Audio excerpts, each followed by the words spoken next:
in this world. There are a lot of things that are beyond our control. But what you do have control over is how you react to whatever happens in your life.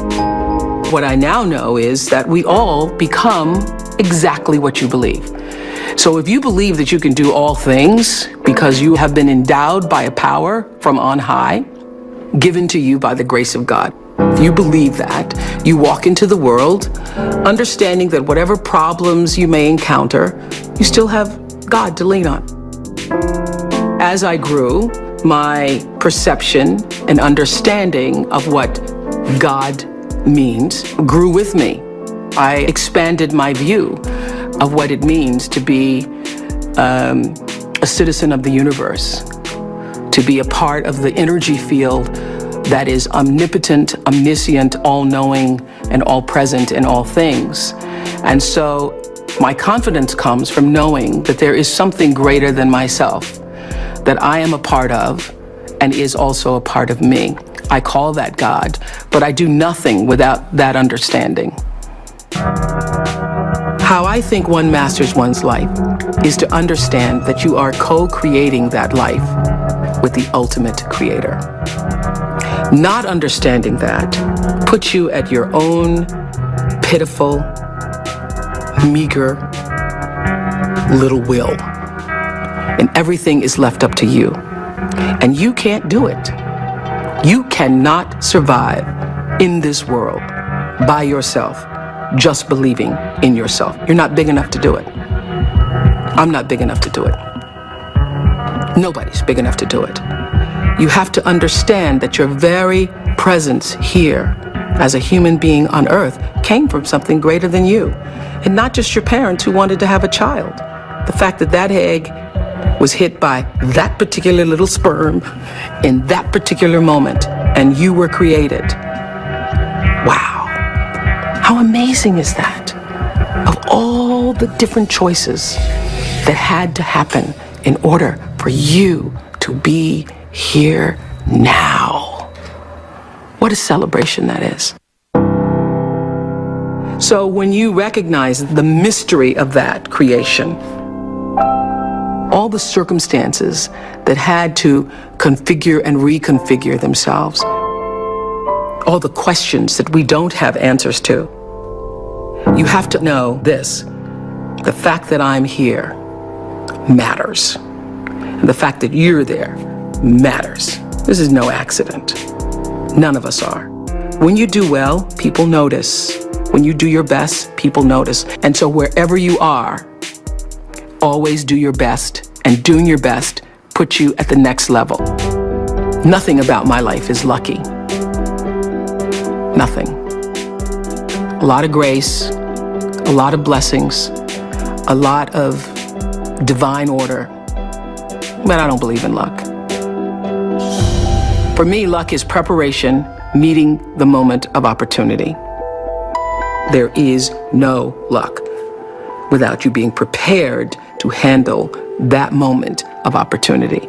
And so what I would say for myself is that because of my hand in a hand and a force greater than my own, I have been prepared in ways that I didn't even know I was being prepared for. And the truth is, for me and for every person, every single thing that has ever happened in your life is preparing you for the moment that is to come. A lot of people don't know their purpose. And if you don't know your purpose, your immediate goal is to figure that out, because otherwise you're just wandering around here. So the moment you can figure out what it is you're supposed to be doing, the sooner you are able to get about the business of doing that. The universe speaks to us always, first in whispers. And a whisper usually in your life feels like, that's odd. Or, that doesn't make any sense. Or, is that right? It just really feels like that. It's that kind of subtle. And if you don't pay attention to the whisper, it gets louder and louder and louder. And I say, it's like getting thumped upside the head. You don't pay attention to that. It's like getting a brick upside your head. You don't pay attention to that, the brick wall falls down. Life is about growth and change. When you are no longer doing that, that is your whisper. That is your whisper that I am supposed to do something else. I am interested in seeing what the rest of the world has to offer me. Anybody pretending to be anything other than who you really are, you will never, ever reach your personal potential. You cannot do it. I have known for a very long time that I am a blessed person, and that to whom much is given, much is also required.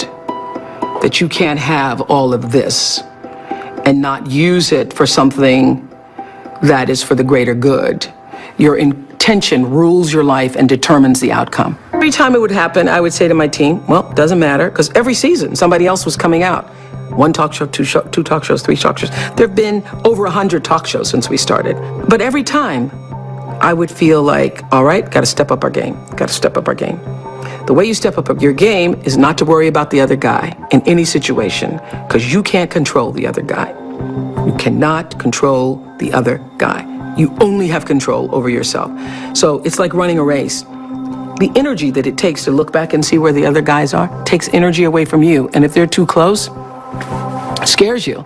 So that's what I would say to my team all the time. Don't waste your time in the race looking back to see where the other guy is or what the other guy is doing. It's not about the other guy. It's about what can you do. You just need to run that race as hard as you can. You need to give it everything you've got all the time for yourself. For yourself. What I know is you got to take responsibility for the space you hold here. And understand that the third law of motion, which says for every action, there's an equal and opposite reaction, that is my religion. That is the fundamental construct of my religion. And by that, I mean, I know that every thought that I think, every thought that I have that moves into action is going to create an opposite and equal reaction. So everything that I put out into the world is going to come back. It's the golden rule on steroids. The golden rule on steroids. It's true that as you do unto others, they will do unto you. It's already done. There's an energy field, there's an energy flow that I strongly feel in my own life. And I know lots of other people who do. You're either in flow or out of it. And if you're in flow, it's like this. It's like this. All the time. It's like this. It's like flowing with the stream. And the flow is in direct proportion to the center of yourself, where God abides, where universal energy abides, where the divine within you abides. How far you are from the center, from the divineness of yourself, from your connection to source energy, that which created you, is how out of sync you are with your life, regardless of what you call it. When you can align with that, nobody can touch you. Gary Zukov calls that authentic power. In his book, Seed of the Soul, he says, when your personality comes to serve the energy of your soul, that is authentic power. And that's the only real power there is, because you're going to lose everything else. I don't care how beautiful you are. Your breasts are going to sag and your eyes are going to bag and you're not going to be as beautiful. And it doesn't matter how much Botox and how many times you get yourself pulled up and how many hairdos and how many makeovers or what you do, you know, that doesn't last. It's just like the most beautiful flowering tree. Everything passes in its time. It doesn't matter how much money you have, how much power you have, how high you sit on the Forbes list, how many times you make the most influential lists. All of that changes. All of that changes. But what is real, what is lasting, is who you are and what you were meant to bring. What is the gift you were meant to give? And nobody can take that away from you.